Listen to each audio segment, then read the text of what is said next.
Estamos de volta com Alagoas Arte e Cultura para conversarmos um pouco, como prometemos, com o professor Douglas Aprato. Falar de um assunto que nos interessa bastante, que é a presença holandesa aqui nas Alagoas, né? O professor Douglas está lançando esse livro e a gente vai conversar um pouco sobre qual a ideia desse livro, como é que nasceu essa ideia e que presença foi essa. Bom, professor, é um prazer danado estar com o senhor aqui novamente, né, aqui no Alagoas. Já tivemos aqui outra vez lançando um material importante também, que foi sobre os engenhos, né, com a professora Carmen Lúcia Dantas, material muito importante para nós. E agora, tomado de surpresa aqui com essa obra maravilhosa, né, muito bem. Vamos começar logo, dar nome aos bois logo. Quem é que patrocinou, quem foi? Porque a gente tem os mecenas aqui em Alagoas que sem eles a gente não faz. Né? Quem é que fez essa obra, olha, que ajudou a fazer essa obra fantástica? O Sebrae foi, realmente tem sido um parceiro, acredita aí, acreditou, e Marcos Vieira tem essa sensibilidade artística por ser um arquiteto e tem aliado a sua visão empresarial, e ele sabe que um livro dessa natureza, que está ricamente ilustrado, que trata de um tempo muito especial de Alagoas, ele terá uma receptividade junto ao público, com certeza. Então, Marcos Vieira é o responsável por esse livro. E aqui tem prefácio da professora Carmen Lúcia Dantas também. O pós-fácil. Exatamente, porque o livro tem a parte, digamos assim, dentre os capítulos e os assuntos que são tratados dentro do livro, um deles exatamente é essa questão das artes plásticas em Alagoas, que foi iniciado com Nassau, foi iniciado com os holandeses, né, que trouxe uma corte renascentista, né, de pintores, de cronistas, historiadores, né, de cientistas aqui para o Recife, e evidentemente que este pessoal passou aqui por Alagoas. O livro traz todas essas pinturas de Franz Post, de Ecaute, né, aqui, e nós fizemos um contraponto apresentando as artes plásticas de hoje, porque na verdade, Paulo, as artes plásticas brasileiras começaram aqui no Nordeste com os holandeses. Eles trouxeram uma série de artistas que exatamente começaram isso. E então apresentamos no livro um contraponto dos nossos pintores atuais, mostrando momentos especiais desse período tão importante, tão rico, que é o período holandês aqui. É interessante o senhor colocar isso, porque, veja bem, a gente sempre... Claro que nós éramos um estado só, né? Alagoas, Pernambuco. Sim, era. Né? Mas a gente sempre ouve falar da passagem, né? Os livros sempre nos ensinam da passagem dos holandeses, vinculadas muito a Pernambuco, né? E a gente fica aqui, né, nós alagoanos. Então, qual foi mesmo a presença desses holandeses aqui nas nossas terras? Né? Olha, Paulo, é normal, porque, veja, Alagoas era um pedaço da capitania de Pernambuco, né? A parte sul, a parte astral de Alagoas, era parte da capitania que tinha sede lá em Olinda, no Recife, depois com os holandeses. E, evidentemente, que para o imaginário brasileiro e para o imaginário pernambucano, né, esses fatos são colocados a um patamar grandioso e, na verdade, foi um momento muito especial. E, claro que a ótica é uma ótica mais da cabeça pensante, da cabeça política, da cabeça econômica, né, onde estava a sede do poder, que é Pernambuco. Mas Alagoas fazia parte de Pernambuco, mas se separou. Aliás, o pernambucano tem uma dor de cotovelo muito grande, né? Dor de cotovelo, acha aquela coisa da traição, da Revolução de 1817, mas é outro assunto. E então, fatos importantes que ocorreram aqui, na parte sul da capitania de Pernambuco, que é a nossa querida Alagoas, elas ficam no segundo plano. Elas ficam até pouco conhecidas ou desconhecidas. Então, exatamente a intenção nossa, ao fazer o livro, que era um sonho antigo, era de trazer esses fatos, muitos deles desconhecidos do grande público, né, para que o alagoano soubesse que esse período holandês que vai de 1624 a 1630 a 1654, ele teve uma participação, Alagoas teve uma participação muito grande, muito efetiva. E você trabalha com os dois mitos principais dessa época, que são Calabar, que é o mito nativo, Isso. que foi considerado traidor pelos pernambucanos, pelos portugueses e tal, onde há uma contestação muito forte e nós achamos que não é por aí. E Inclusive, o mito de Nassau, que é o mito estrangeiro, que é o bonzinho, que é o estadista, que é o príncipe. Na verdade, ele tinha qualidades fantásticas e foi ele que teve um desenvolvimento muito grande da ciência, das artes, da administração, né? Esse ecumenismo religioso. Agora, a gente procura exatamente situar, do ponto de vista simbólico, essas duas figuras num prato. O mito europeu, que é o príncipe Nassau, que é uma figura realmente fascinante, e o mito nativo, que é esquecido, às vezes feito nessa política de exclusão historiográfica que a gente tem e que a gente tem que resgatar como alagoano, e não é só Alagoas, mas o Brasil brasileiros tem que resgatar, né? Resgatam essa figura do Calabar, que exatamente é o mito nativo. O poeta Ledo Ivo, num texto dele sobre Calabar, num poema importante dele, um poema grande, né? Quase que uma peça teatral, Certo. onde tem um verso lá que ele fala: que pátria trai aquele que não tem pátria nenhuma, né? Quer dizer, você tem muita gente importante. Como é que Calabar podia atrair uma pátria se ele não existia pátria brasileira? A gente podia até dizer que o Ledo Ivo, que o Jaime da Altavila, que alguns historiadores alagoanos são bairristas e estão tentando proteger o Calabar. Mas você tem José Bonifácio, o moço, né? Figura suspeita, o mineiro, um grande nacional. Você tem o Chico Buarque hoje, de Holanda, né? Rui Guerra. Então, você tem muita gente assim, importante que tem uma visão que não é essa. Mas, na verdade, o mito, eu não trato apenas do Calabar, essa coisa, eu trato do mito, do estudo simbólico do mito nativo, no mito brasileiro, né, alagoano, que é o Calabar, e o mito estrangeiro, que é o Nassau, né, que é considerado pelos próprios pernambucanos, que expulsaram, fizeram toda uma saga, uma odisseia, como um príncipe renascentista, como um príncipe generoso, como um príncipe de visão, e realmente o Nassau merece todos os elogios pela sua... Agora, você não pode exatamente anular outro em função de um mito né? nativo com o mito, colocar numa balança oposta os dois, e você tem que ter uma certa neutralidade. Agora, há muitos outros fatos no livro. É isso, eu estou vendo o sumário aqui, aí a gente vê fatos relevantes da presença holandesa. Exatamente. Que é que a gente podia pensar assim? Olha, Paulo, tem muitos, né? Eu acho que quase 20 aí que são destacados. Por exemplo, você tem a construção de uma sinagoga judaica, tem um grande, né, judaica em Penedo, que está sendo, inclusive, objeto de estudos arqueológicos. Né? E existe lá, está lá? Não, existe, está lá, você tem que escavar, tem que... ela foi soterrada. Soterrada, você não tem, né? Ela é a menor, que é a segunda sinagoga. Você tem a questão e aí você já entra com um elemento judaico, é importante, que já desapareceu pela perseguição que houve, né? Então, o mito judaico, aliás, a presença judaica ficou esquecida, as famílias, as pessoas adotaram outros nomes. Você tem a questão de uma batalha famosa, dos combates, por exemplo, de Santa Luzia, com a morte do capitão Figueiras, com Matias de Albuquerque lá na retirada, muito interessante. Aqui em Santa Luzia? Em Santa Luzia. Santa Luzia do Norte? Exatamente, Santa Luzia do Norte, né? Quer dizer, uma batalha famosa. A batalha de Mata Redonda, lá entre Porto Calvo e Porto de Pedras, que foi a maior batalha da época, né? Onde morreu o almirante Luiz Rojas e Borges, espanhol, que era uma grande, digamos assim, um grande comando militar, um grande comandante militar, que era das forças espanholas, porque nessa época o Brasil pertencia à Espanha, porque está a União Ibérica.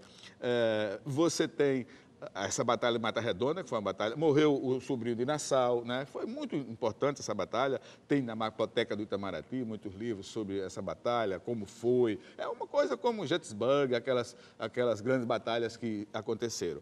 Você tem a questão da conversão do Calabar, do filho do Calabar, à Igreja Reformada, à Igreja Protestante, que é outra coisa que não aparece muito no livro de história, que o protestantismo vem aqui com os franceses. O filho de Calabar. O filho de Calabar. Então, aí o Paulo Caldas fez uma bela representação plástica disso aí, como fez também da sinagoga. Você tem a chegada do Coronel Maior Pedrosa, descreveu isso muito bem no relatório holandês, da chegada de um destacamento holandês a Pajuçara, ele vendo aquela enseada linda, né? Aí o batedor índio dizendo ali, Paiuçara, a descoberta do campo dos arrozais de Inhaúmes, que era os mais férteis do Brasil, que era onde existia, né, uma criação de gado que abastecia Pernambuco, que abastecia outros centros, né, que era considerado pelo Vale São Miguel, aqueles vales do constante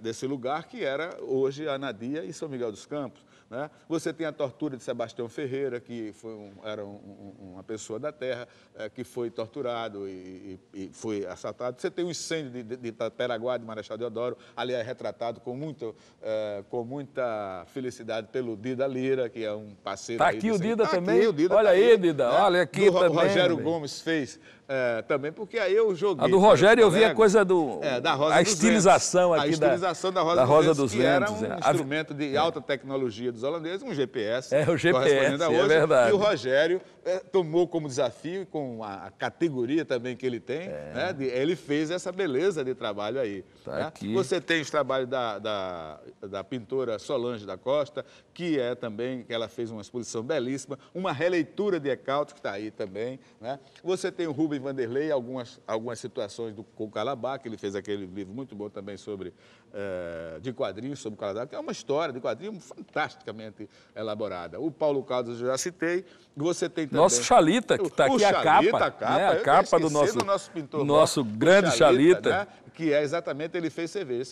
Ele fez quando eu vi, eu tive a ideia desse, que é o quadro sobre os invasores. Invasores, o título do quadro, que está naquela coleção dele extraordinária, de Alagoas, 500 anos, né? Quando ele fez naquela ocasião. E aí eu aproveitei, pedi, Solange cedeu, já tinha falecido agora, e tem uma outra também sobre aquela sortida dos holandeses que passaram o tempo todo deles aqui numa espécie de detente, de coexistência pacífica com os palmares, e aí o quilombo se desenvolveu muito nessa época, mas em determinado momento eles se enfesaram e fizeram jamblé, então tem duas sortidas fortes contra, e tem um quadro também do Xalita sobre isso. Além disso, tem duas figuras também, que é o Ciríaco, um quadro belíssimo, que eu fiz um concurso no Sermac há uns 3 anos atrás, sobre esse tema dos holandeses, e ele tirou o desembarque holandês em Barra Grande. Belíssimo aí. Tudo isso está aqui? Está aí. Nossa, que maravilha. Né? Então você e tem trabalha... o Franz Post também. Franz Post, claro. Que eu vi porque aqui. Exatamente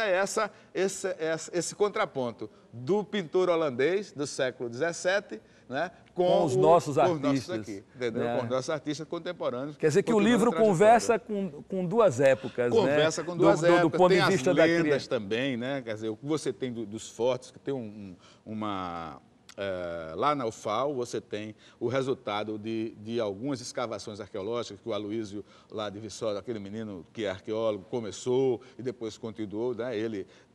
O Aloísio Vilela, que é arqueólogo. Você tem um material muito interessante, você tem cacos de cerâmica, você tem floretes, você tem armas, você tem balas de canhão, você tem uma série de coisas aqui desse forte, porque havia 3 fortes muito importantes, o Abelardo Duarte descreve um dos trabalhos dele, e principalmente esse lá, que é perto do nosso querido Braulio Leite, lá no Sítio Velho, ali em Paripueira, existia, que era inclusive da família dele. Então, essa lenda de que a igreja que foi construída pelos holandeses, então eu desmistifico, o holandês nunca construiu igreja, mas saiu até num livro oficial do Estado, certa vez, quer dizer, os túneis, né, que ligavam. Então, há digamos assim, um rosário de lendas e de informações sobre esse tempo assim especial, uma espécie de era de ouro que existia. Então, olha, se o holandês estivesse aqui, seria melhor, mas não é, porque se fosse o Suriname seria é verdade, país, é verdade.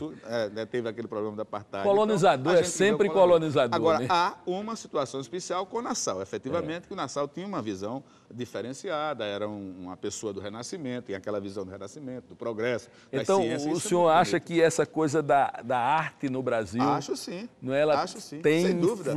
Os portugueses têm menos participação do que os holandeses. Claro, exatamente. Exatamente. Aqui também tem um capítulo aqui que fala sobre a Guerra do Açúcar. A Guerra do Açúcar, sim, porque esse período holandês é exatamente conhecido, quer dizer, a Guerra do Açúcar. Ele é mais conhecido internacionalmente como a Guerra do Açúcar. Por quê? Porque a vinda dos holandeses para cá, invadindo a Bahia e depois invadindo Pernambuco e, consequentemente, invadindo Alagoas, foi em função desse produto que era o petróleo da época, que era o açúcar. que até hoje está aqui para a gente. Exatamente, né? até hoje, para o bem e para o mal. Para o bem e para o mal. É? Mas uma coisa que eu acho interessante também são similaridades que o senhor coloca aqui, inclusive chegando fica bem visível mesmo, a questão da nossa bandeira teve influência. Sim, né? sim, é outra E outras holandesa. bandeiras também de alguns municípios. A bandeira de Alagoas, a primeira, ela não tinha. Ela tinha, assim, aquela utopia da industrialização. Aí ela põe em realce o algodão, né, o trem, a cachoeira de Paulo Afonso, aquele sonho de industrialização que vem com a República. Mas ela foi mudada na década de 60, um projeto muito interessante do Dr. Theo Brandão, onde ela volta às raízes agrárias de Alagoas, exatamente com a aeronáutica holandesa, que foi quem trouxe exatamente todas as tainhas, né, tainhas de Marechal Deodoro, os morros de Porto Calvo, não é? O rio e o forte de Penedo. Então, a aeronáutica alagoana e, consequentemente, a sua bandeira, seu brasão de arma, o símbolo de Alagoas de hoje, ele é uma herança holandesa também. Tem essa inspiração. Inspiração, exatamente. Mas, professor, esse livro ele está sendo lançado, ele vai estar à venda? Como é que vai ser? Isso é tudo lá com o Sebrae, vai estar sendo lançado no dia 24, lá na Academia Alagoana de Letras, onde sempre lançam os nossos trabalhos, às 19 horas, lá na Academia, exatamente na praça, onde funciona, na Praça Sinimbu, né? Ali em frente à antiga reitoria, antiga UFAL. Então vai ser lá, 19 horas. Na Casa Jorge de Lima ali? Ah, Casa Jorge de Lima. Casa Jorge Eu esqueci o nosso queridíssimo poeta. Estou falando com o poeta. Aí eu não ia deixar passar, não ia deixar passar. Na presença de Juca Santos. É verdade. E você também, que é um grande nome da poesia. Vai ser lá então? Vai ser lá então. E depois disso ele vai ficar... eu acho que o Sebrae certamente é ele que comercializa o livro, ele que coloca à venda, né? Bom, então temos o dia 24, Sim, o dia 24. o lançamento oficial na Casa Jorge de Lima, já tem a hora? Já 19 horas. 19 horas, estão todos convidados. Professor, fique à vontade. Olha, um prazer muito grande. Eu estava vendo aqui, estava assistindo ali com o Jucá, essa coisa linda desse grupo Afro-Caeté que estava aqui. Isso. E uma coisa interessante, eu estava falando ali com o Jucá, a integração. Eu tinha cinco brancos e 5 negros. Olha. Né? Eu achei muito bonito, quer dizer, porque o maracatu, né, o toque afro, parece não. Nós somos alagoanos, somos mestiços, nós somos uma sociedade eminentemente mestiça, onde o negro e o índio, né, que tem uma primazia com o português, colonizador, mas o negro e o índio a gente esqueceu muito as nossas origens afro e as nossas origens indígenas, que a gente tem que se orgulhar delas. E eu fico triste quando vejo aí os edifícios aí, edifício Dom Fernão Cortês, edifício Rafiné, edifício Ile-de-France, não tem nada a ver, um a absurdo, imbecilidade né?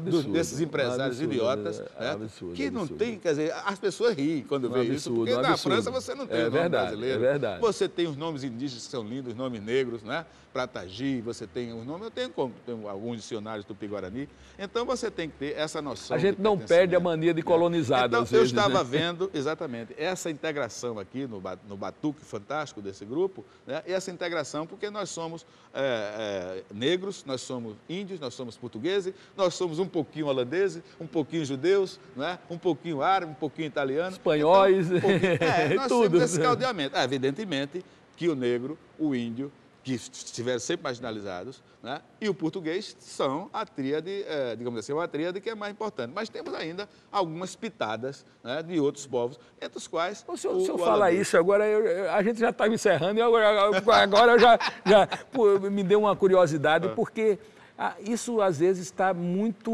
manifesto nas regiões em Alagoas. Por exemplo, eu vou à Palmeira dos Índios e fico achando interessante a pele das pessoas. É um pessoal meio galego, como diz a história, em Palmeira dos Índios, que não é como é o maceiense ou como a gente tem no sertão também. Também no sertão. Olhos azuis. É uma coisa interessante, rapaz. É o seguinte, veja... De onde vem esse povo, olha, né? Houve uma dominação muito grande, né? Quer dizer, pode ser... Mas eles entraram por ali... Pode ser galegos, né, da Galícia, e pode ser... Os holandeses estavam aqui... Quando eu falo galego é no sentido de louro, né? Galego, mas eu digo galego galego da... Mas é porque antigamente a gente chamava muito galego, né? Galego da Alemanha. Mas veja, quando os holandeses, quando houve a expulsão dos holandeses, porque tem 3 fases. A fase de conquista militar, a fase de administração holandesa e a fase de expulsão, que foi longa, né? Foi guerra e tal, Penedo, Portugal, né? Houve, né? Então, o que a gente vê, tinha muita população aqui, não são quase 30 anos aqui de permanência, então você tinha muito militar, são muito várias gerações, né? São gerações, comerciante, você tem, né, funcionários, você tem pastores, você tem... Tudo que vem de lá. Tudo isso aqui. Então, esse povo não saiu de uma hora para outra aqui, esse povo estava com engenhos, estava com fazendas, estava com negócios, né? E procuraram, muitos deles foram para o interior, ficaram na moita, na surdina, evidentemente, né? Alguns adotaram, alguns eram judeus, né? Alguns judeus. Adotaram outros nomes. Adotaram outros nomes e tal, e procuraram, já tinham a seta. Então, certamente nós temos, por exemplo, aquela informação de que Poço das Trincheiras, né, teria sido um poço onde tinha uma trincheira, quer dizer, que os moradores lá, eles avançaram. O holandês percorreu boa parte, o caminho do Conde, o caminho do Camarão, mostra isso, eles conheceram boa parte do território, até Paulo Afonso, que eles pintaram, que pertencia a Pernambuco, né? Aquela região da comarca do São Francisco, foi perdido exatamente na Revolução Pernambucana de 1817, com a derrota. Então, é possível que muitos desses holandeses, né? Não sei se um número muito grande, mas algum número deles, alguns desses tenham ficado por aqui. É verdade. Exatamente. As famílias, Vanderly, essa coisa toda. Bom, mas isso tudo é um tema que precisa ser estudado e exatamente o livro tem essa coisa, suscita o senhor fica coisa. Instigado, não fica não? A gente nota que o senhor fica... Eu gosto dessas coisas de Alagoas. Quer dizer que a partir desse vem mais coisa por aí? Ah, sim. Nós já estamos com um livro, aí próximo sobre as vilas operárias, sobre o algodão e as vilas operárias. Maravilha. Porque a gente fica patinando no açúcar, essa coisa toda. Então, eu gosto de estudar, quer dizer, Alagoas é uma pesquisa permanente, um laboratório de estudo, né? E a gente tem. Alagoas é uma esfinge. E eu gosto de... A esfinge não é fácil ser desvendada, e Édipo Rei já sabia, você que é homem de teatro sabe disso. Então, essa esfinge alagoana que eu gosto de estar sempre procurando desvendar. Eu quero saber para não ser engolido por ela, porque nós somos um estado complicado, de grandes demandas sociais, de exclusão, né? Mas de grande riqueza histórica, de grande riqueza cultural. A gente vê aqui pelo seu programa, né? A riqueza cultural extraordinária que está aqui em Alagoas. Então, e a participação política no cenário nacional. E Alagoas tem uma posição muito forte no mundo brasileiro, no mundo político brasileiro. Por incrível que pareça, é um estado tão pequeno, mas é grande na sua, né? Vários presidentes da República, dirigente, agora mesmo o Aldo Rebelo está assumindo o ministério, foi presidente da Câmara, né? Então, eu gosto de brincar. É meio lúdico para mim, né? E eu procuro, eu até as minhas... Como é que você consegue, pessoal, você consegue ter energia? Essa exatamente quando a gente faz as coisas com paixão, com interesse, como você faz aqui esse programa, que é um programa maravilhoso, que tem que se tirar o chapéu ao Joaldo, até a própria Assembleia, que tem seu lado negativo, se joga muito, mas isso é uma coisa que nos entusiasma. Outros estados não têm, e inclusive a popularidade de você levar todos esses grupos, esses artistas, os poetas, para a casa que a TV Globo e a TV Record muitas vezes têm dificuldade de fazer. Tem dificuldade, Então, me incentiva muito, me apaixona muito como você, e a gente tem que fazer as coisas com paixão, de você procurar desvendar essa esfinge alagoana com todos os seus mistérios, com todos os seus sortilégios, né? E esse é um que me deixou muito entusiasmado. Não seja, quer dizer, a Holanda não seria, nós não seríamos melhor do que somos hoje, que o português, né, e o índio e o negro realmente são sustentáculos da nossa. Mas é interessante a gente uma participação, né? A gente conhecer o algodão, né, as vilas operárias, né, você conhecer outras facetas, e tenho procurado fazer isso no meus trabalhos, junto com a Carmen Lúcia, que tem sido a nossa parceira, e minha mulher também tem ajudado muito, e me aguentar e me aturar as minhas idiosincrasias e essa... Tá vendo, Boni? Olha aí, tá vendo? Publicamente, reconhecimento público, é isso aí, professor Douglas. Bom, a gente está encerrando a nossa entrevista e agradecer ao senhor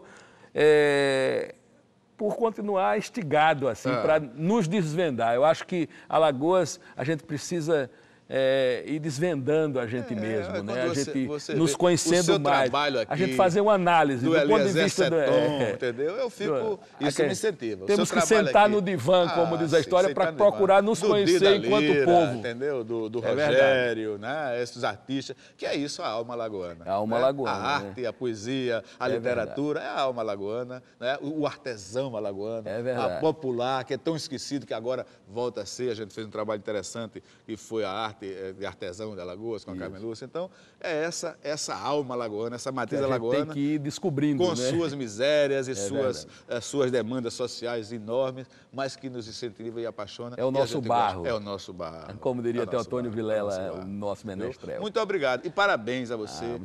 E agradeço a você a oportunidade e também o trabalho belíssimo que você e a TV Assembleia faz em favor da nossa cultura, da cultura local, que é esmagada pela globalização nacional e internacional, né, e que nos impõe os seus valores e despreza a nossa cultura, e você é um valoroso combatente disso, e eu, modestamente, procuro estar na sua Não, vamos lá, nós dois, vamos lá, vamos pegar no fuzil, como diz a história, no fuzil das letras, das artes. Está aqui o livro, vai ser lançado no dia 24, a presença holandesa aqui em Alagoas, a história da Guerra do Açúcar, vista por Alagoas. Está aqui, ó. Imperdível isso aqui. Isso aqui é um grande documento para Alagoas. Muito obrigado mais uma vez, a você também. Professor. A gente volta daqui a pouco trazendo um pouco mais de Samba Rock Clube.